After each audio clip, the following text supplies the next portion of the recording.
Salila, ladies and gentlemen, my name is Jim and welcome to the Sounds German review of the new Feuerschwanz album Methämmer. This is the 8th full-length player by German medieval rock/metal band Feuerschwanz, who managed to really rise into fame with their last 3 albums, where they broke not only into the German top 10, but also ultimately the top 50 for Austria and Switzerland. Usually when people talk about Feuerschwanz, it's sort of a love them or hate them thing. At least personally, I have seen people very rarely being like in the middle about them, which I guess is rooted less in the musical style of the band and more in their lyrics. I don't think it's an insult to say that Feuerschwanz can be somewhat summarized with the term dumb fun. Their tracks are a lot about partying and drinking, something that other bands use as a sort of one-off theme for an obligatory Got Mood song is what drives Feuerschwanz basically. In return though, well, let's just say that their lyrics are usually not the thing that gets you thinking about philosophical questions or the existence of all being itself or something like that. Because where other bands sing about slaying the dragon, Feuerschwanz would probably much rather sing about the following feast and then probably banging the princess they just saved.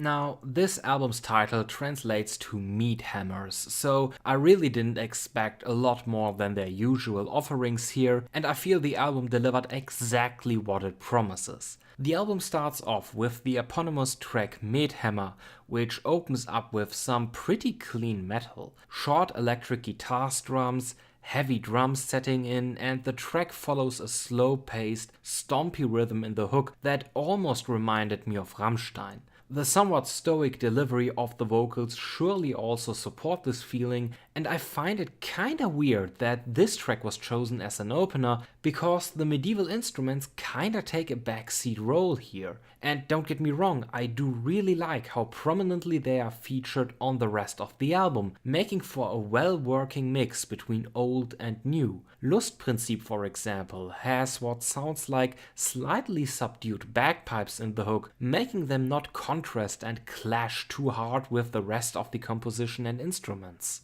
Wikingerblut shows some slightly more rough vocals that really carry this track though, even though it is basically just a single double entendre joke. Because while there is the story being told about a guy who just wants to drown in Vikings blood, he's looking for a crew of hardened warriors for booty quests who fight on his side, Vikings blood is also a name for mead mixed with cherry juice, painting a picture of a guy that is just doing the world's longest bar crawl searching for his favorite drink. But I really like the chanty-like turn the song takes in the hook, with even the vocals sounding like sailors singing aboard a ship. O Fortuna, meanwhile, is really dominated by a wild mixture of medieval instruments, creating an almost oriental atmosphere that draws pictures of exotic belly dancers in your mind with all kinds of horns and percussions, only turning to modern instrumentation near the end of the song,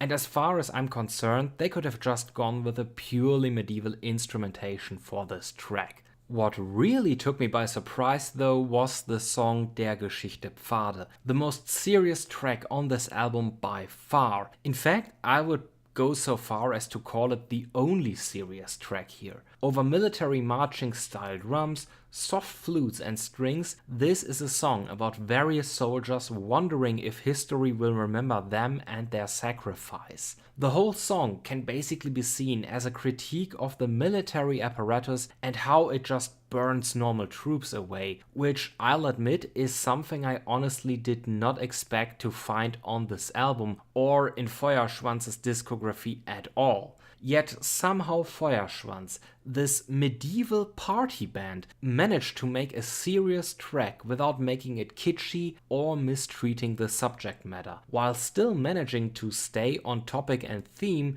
seeing how they refer to knights and the like. I honestly never thought I'd say this, but Feuerschwanz, to my own surprise, managed to make a good, pretty gloomy and atmospheric track here.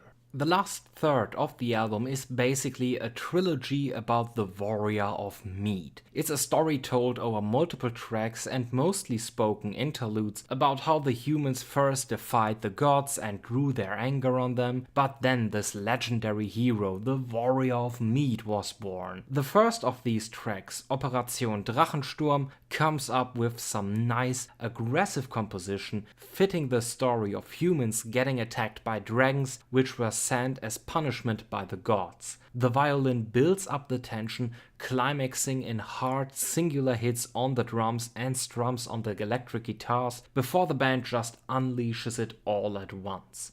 The second track of the storytelling part, meanwhile, goes into a completely different direction. It sounds like a sort of medieval storytelling song, like a minstrel telling of a legendary hero in an old pub. Similarly to O Fortuna, the modern instruments only come into play near the end of the track, and I could have easily done without them once again, because Feuerschwanz just nailed the atmosphere here in the prior part, and then in the end they kinda ruin it with the modern instruments.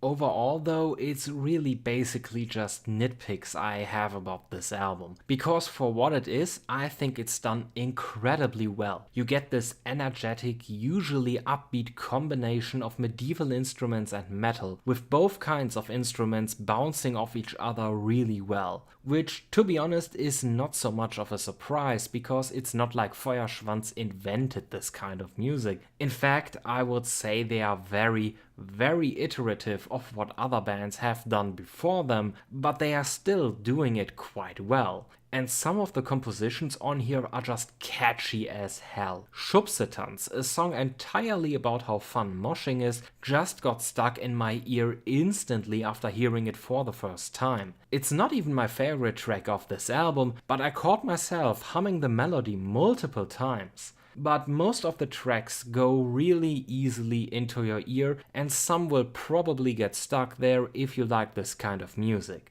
If not, well, you are probably not listening to Feuerschwanz to begin with. So, as a conclusion, when I said in the beginning of this review that Feuerschwanz makes music that can be summarized as dumb fun, that is a phrase that could have also served as a perfect conclusion here. Except Der Geschichte Pfade, this album is all about having a good time with pushy, high energy compositions, mixing together instruments from medieval times and modern metal. The result is a solid and entertaining album that doesn't invent the wheel anew in any way, but is still fun and entertaining. And if some dumb fun and medieval influenced metal is all what you want, Methämmer is just a fantastic choice, because it doesn't deliver any more, but it also doesn't deliver any less. So, I hope you enjoyed this review, and if you did, leave a like for the video or just subscribe to the channel if you haven't already and want more reviews for bands and artists you have probably never heard of before. If you have listened to the album, let me know with a comment what you thought about it, and if you want to check it out now, you can find all the relevant links in the description below. You can also find my social media accounts linked there. If you want to check out some random music, I do post at least one music video per day there. Thank you very much for watching, I hope to see you again next time. Have a nice day, Salida.